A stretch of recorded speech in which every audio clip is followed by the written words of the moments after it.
Avez-vous déjà imaginé ce que serait une guerre entre dieux, non pas pour le pouvoir, mais à cause de divergences d'opinions et de visions du monde?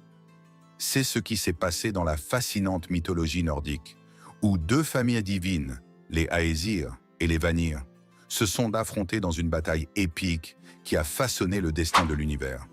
Mais qu'est-ce qui a vraiment déclenché cette rivalité cosmique? Et surtout, comment ce conflit nous enseigne-t-il la coexistence entre différentes cultures et idées? Préparez-vous à plonger dans un récit de conflits, d'alliances et de leçons qui résonnent encore aujourd'hui. J'ai remarqué que la plupart d'entre vous, spectateurs de la chaîne, ne sont pas encore abonnés, alors si vous aimez notre contenu, ne perdez pas de temps et abonnez-vous à la chaîne. Voulez-vous voir une légende, une saga ou une histoire que vous aimez en vidéo? Commentez une suggestion de vidéo. Voulez-vous être mentionné dans notre vidéo? Commentez votre nom et d'où vous nous regardez. Le début du conflit.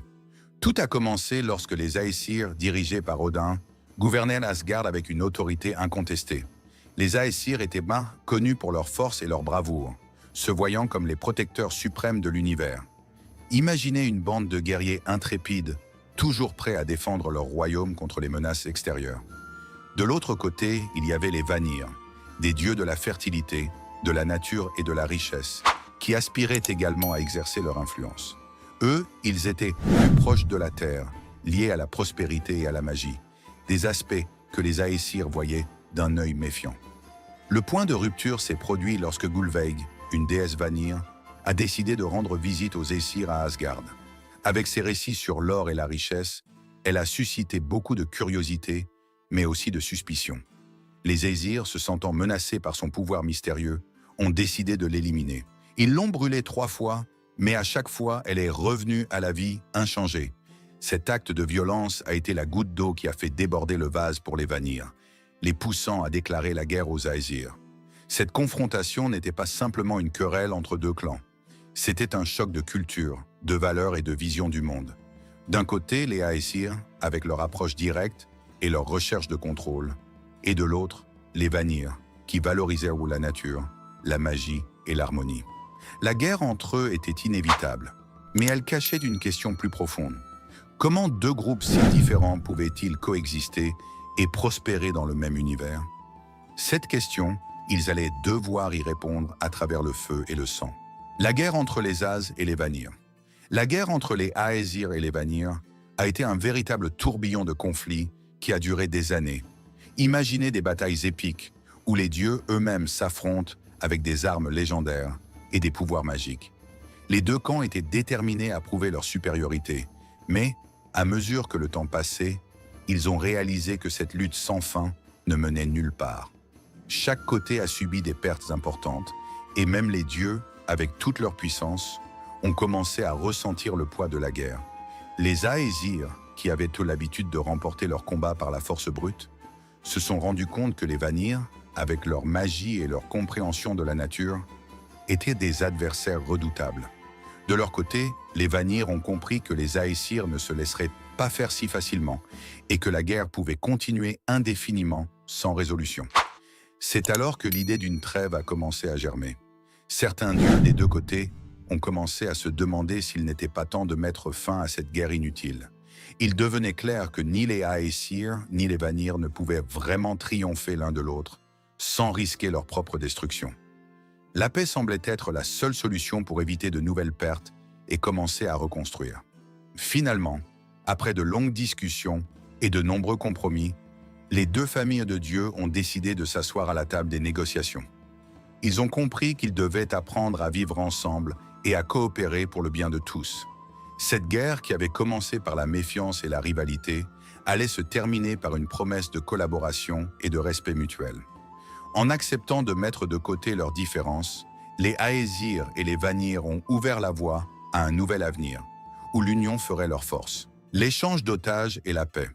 Pour sceller cette paix tant attendue, les Aesir et les Vanir ont décidé d'échanger des otages, une pratique courante dans les temps anciens pour garantir la loyauté et renforcer les liens entre deux parties. Ainsi, Njord et ses enfants, Frey et Freya, ont été envoyés vivre parmi les Aesir à Asgard, tandis que Önir et Mimir partaient chez les Vanir. Cet échange n'était pas seulement un geste diplomatique, mais aussi une façon de partager et d'enrichir mutuellement leurs connaissances et leur culture. Frey et Freya, avec leur sagesse sur la fertilité et la nature, ont rapidement gagné la confiance et le respect des Aesir. Freya, par exemple, était non seulement belle, mais elle maîtrisait aussi la magie des Vanir, ce qui fascinait les Aesir. Quant à Frey, il est devenu un dieu très apprécié pour sa capacité à assurer des récoltes abondantes et des temps de paix. De leur côté, les Vanir ont bénéficié de l'arrivée de Önir et Mimir. Önir était un dieu réputé pour sa beauté et son charisme, mais c'était Mimir, avec sa sagesse profonde, qui a véritablement capté l'attention des Vanir. Mimir était considéré comme un sage dont les conseils étaient inestimables, ce qui a permis aux Vanir d'acquérir de nouvelles perspectives et stratégies. Grâce à cette cohabitation, les deux groupes de dieux ont pu dépasser leurs préjugés et apprendre à apprécier les qualités uniques de chacun. Les Aesir ont adopté certains aspects de la culture Vanir, comme leur connexion avec la nature et la magie, tandis que les Vanir ont incorporé la discipline et la rigueur des Aesir.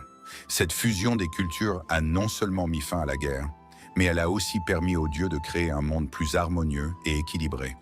Ils ont compris que leur force résidait dans leur diversité et leur capacité à s'unir pour un objectif commun. En collaborant, les Aesir et les Vanir ont jeté les bases d'une coexistence pacifique, une leçon précieuse qui résonne encore aujourd'hui. La guerre entre les Aesir et les Vanir nous enseigne des leçons importantes sur la coexistence et la collaboration.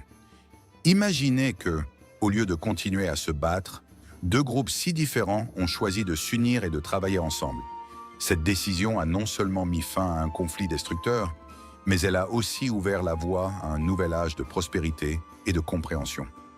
Dans ce monde moderne, où nous sommes souvent confrontés à des divergences culturelles et à des conflits d'intérêts, l'histoire de la guerre entre les Aesir et les Vanir est un rappel puissant que nos différences peuvent être une source de force plutôt qu'un point de discorde.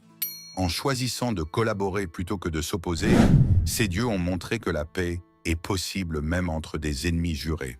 Ce récit nous rappelle également l'importance de l'ouverture d'esprit et de la volonté d'apprendre des autres.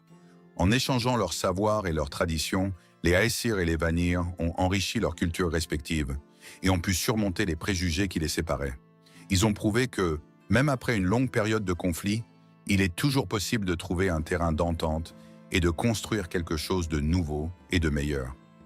Cette histoire résonne encore aujourd'hui, dans un monde où les tensions et les conflits ne manquent pas. Elle nous invite à réfléchir à la manière dont nous abordons nos propres différences et à envisager des solutions qui favorisent le dialogue et la coopération. En fin de compte, l'héritage des Aesir et des Vanir est un message d'espoir.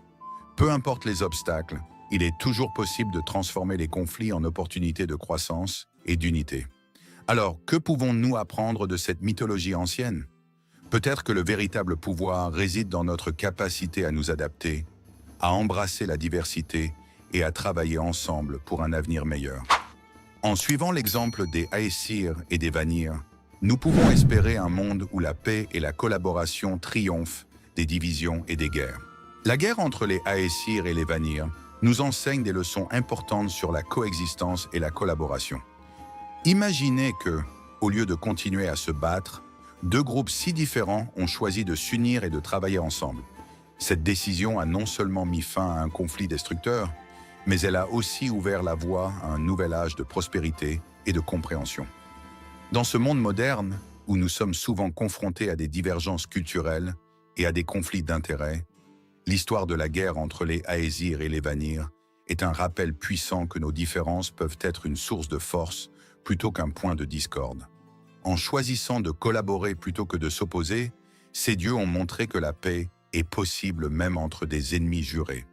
Ce récit nous rappelle également l'importance de l'ouverture d'esprit et de la volonté d'apprendre des autres. En échangeant leur savoir et leurs traditions, les Aesir et les Vanir ont enrichi leurs cultures respectives et ont pu surmonter les préjugés qui les séparaient. Ils ont prouvé que, même après une longue période de conflit, il est toujours possible de trouver un terrain d'entente et de construire quelque chose de nouveau et de meilleur. Cette histoire résonne encore aujourd'hui, dans un monde où les tensions et les conflits ne manquent pas. Elle nous invite à réfléchir à la manière dont nous abordons nos propres différences et à envisager des solutions qui favorisent le dialogue et la coopération.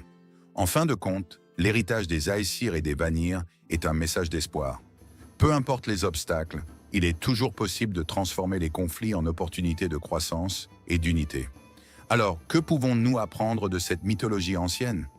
Peut-être que le véritable pouvoir réside dans notre capacité à nous adapter, à embrasser la diversité et à travailler ensemble pour un avenir meilleur.